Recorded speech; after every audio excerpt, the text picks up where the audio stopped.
Antum pernah mendengar kisah nyata yang ditulis oleh seorang ibu ketika dia menuliskan tentang bagaimana haramnya tentang masalah riba. Dia cerita, kami dulunya adalah keluarga yang baik, mengisi kegiatan kami setiap waktunya dengan mencari ilmu. Sampai satu waktu suami saya kepentok bisnisnya dan berkata, "Dik, ini kelihatannya bisnis kita ini tidak akan pernah besar kalau kita tidak pinjem. Modal kita cekak, bisnis kita tidak akan besar ini kalau kayak gini." Akhirnya kemudian sang istri berkata, "Itu sudah mas, carilah suami pinjaman yang tidak bersentuhan dengan riba." Karena dia sudah ngerti ilmunya, sudah paham. Riba itu merupakan sesuatu yang sangat dibenci, sampai dipermaklumkan perang oleh Allah dan Rasulnya. Dia cari, kapan toh, duanya sabar. Malah kemudian berkata, ini kelihatannya kita nggak dapat pinjaman, harus minjem yang ribawi. Istrinya yang sama-sama sudah ngaji, berkata kepada suaminya, ya sudah mas, pinjem aja. Kalau memang itu terpaksa, nanti tutup dengan sholat, banyak sedekah.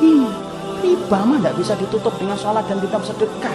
Emang antum kira dengan kemudian riba setelah itu sedekah, kemudian sedekah antum diterima? Tidak diterima sedekah orang yang dari riba. Jangan dianggap remeh riba itu ya kawan. Karena kalau kita nggak ngingetin ini, rusak negara kita ini gara-gara riba. Karena Allah permaklumkan orang. Singkat ceritanya kemudian akhirnya bersentuhan. Mereka ngerti ilmunya tetapi tidak mampu menampik lambean pinjaman ribawi ketika itu begitu menggiurkan. Apa yang terjadi? Allah memberikan istidraj.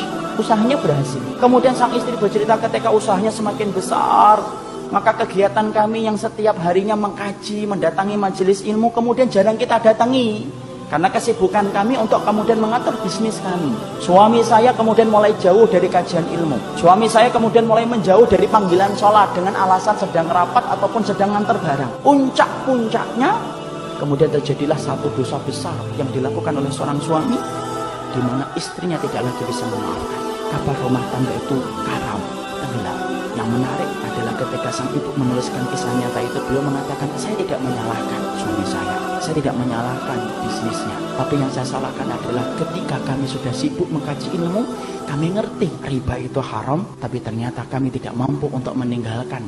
Padahal kami tahu dosa yang dipermaklumkan perang di dalam kehidupan itu cuma satu dosa riba, dan kami berani mengambil itu sampai kemudian akhirnya Allah memberikan musibah dalam kehidupan kita.